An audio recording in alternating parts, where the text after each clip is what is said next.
Good afternoon guys, mao kini ang dalan ruta bag-ong ruta nga simentado na ang kalsada gikan sa Sagbayan proper going to Katigbian. Before that, the going to Katigbian will be at along the interior road from Carmen to Sagbayan, Clarin to Bigon, then exit to Katigbian. Now we have a new concreted wide road from Sagbayan to Katigbian. We tried to pass this road.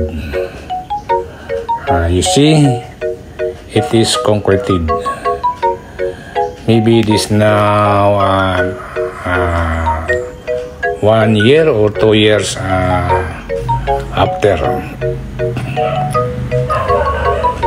So you can pass also the hills going to Katigbian. Passing hills which is considered as one parts of Chocolate Hills, situated mainly at Carmen, municipality of Carmen, Bohol, the interior town of Bohol, where Chocolate Hill is located. This hill is located nearby the municipality of Sagbayan.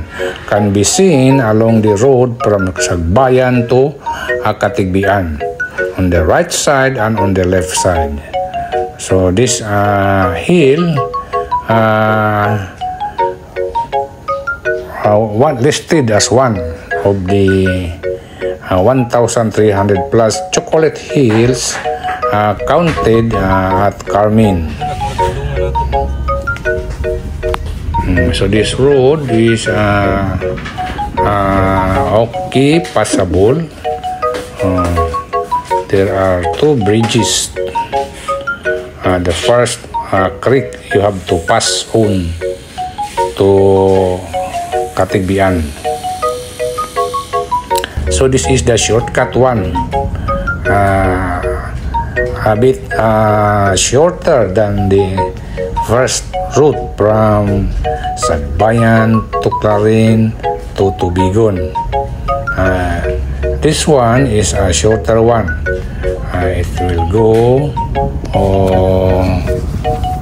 on the what we call hilly area. Here in Sikatuna,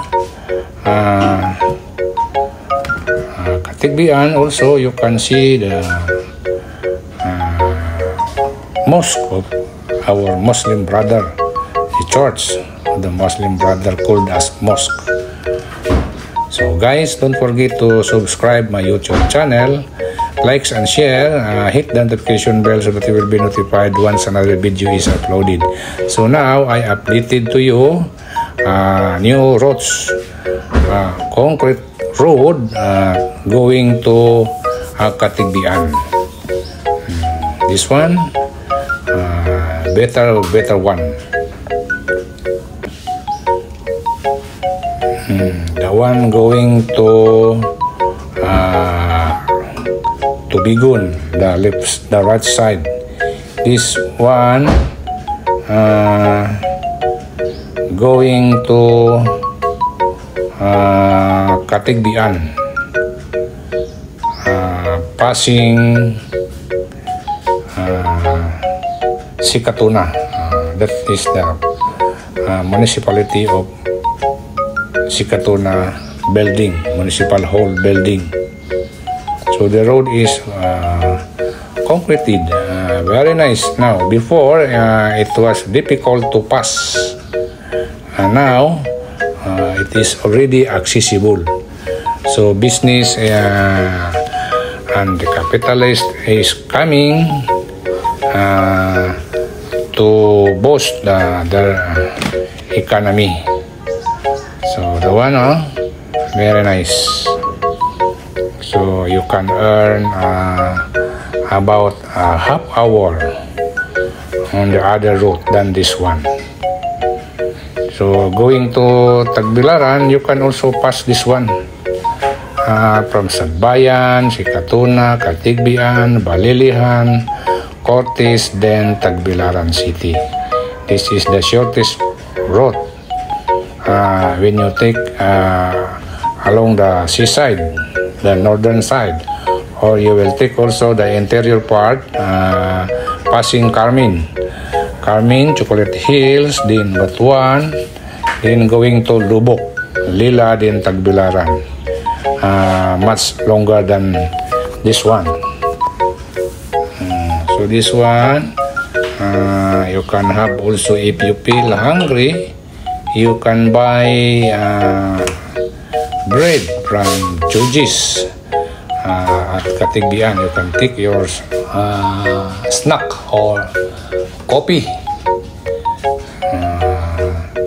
bread, and other toasted bread is available. See, the road is wide enough, 2 lanes with clear shouldering.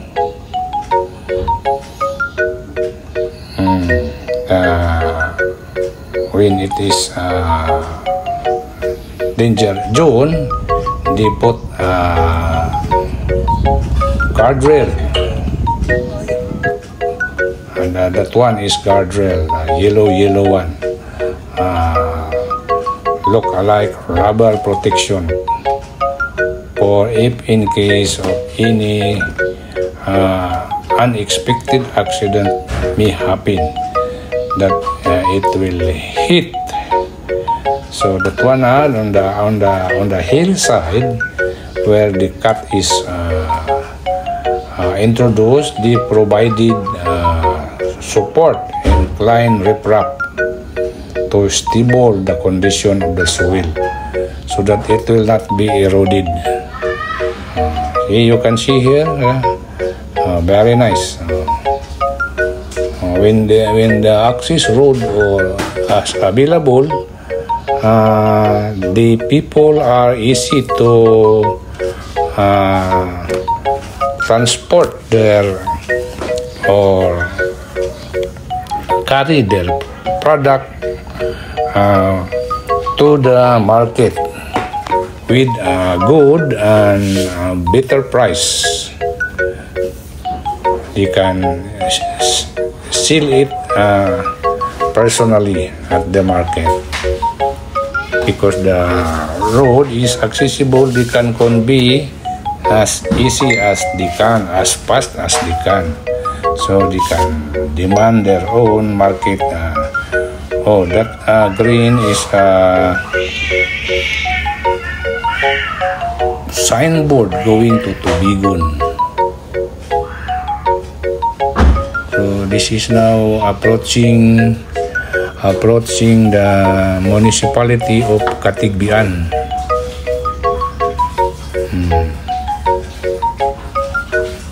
Here the road is wide enough. There are also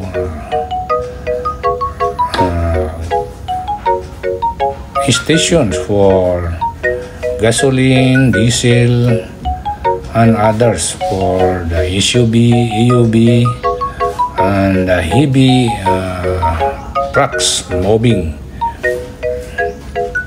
See, buildings are now becoming greater and beautiful.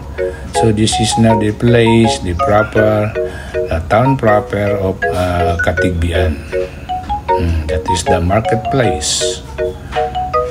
So very good, very nice. Wide enough. Their parking area for the incoming and outgoing vehicles.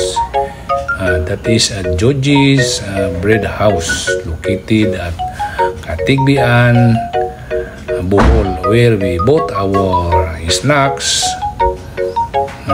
while still not yet hungry.